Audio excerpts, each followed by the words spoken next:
গৌতম গম্ভীর এখন বর্তমানে হেড কোচকে নিয়ে চলছে এখন বর্তমানে কন্ট্রোভার্সি। কন্ট্রোভার্সি চলার কিছু উদ্দেশ্য আছে, যেমন টেস্ট ম্যাচে ইন্ডিয়ার এইভাবে হেরে যাওয়া সাউথ আফ্রিকার সাথে।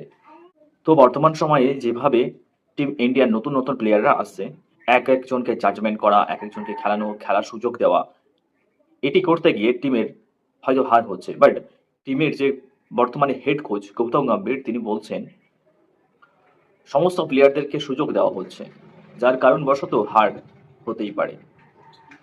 সত্যি কথা, ঠিকই তো বলেন। খেলায় তো হার জিতে নিয়েই তো খেলা।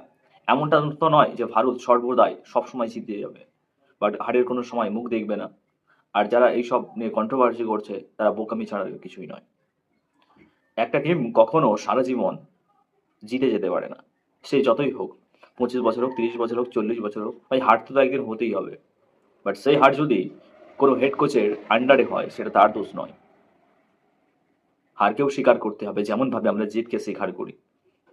এমনটাও তো নয় বিরাট কোহলি, রোহিত শর্মা, যারা এরা সারা জীবন থেকে যাবে, এদের দিয়েই সব ম্যাচ খেলাতে হবে।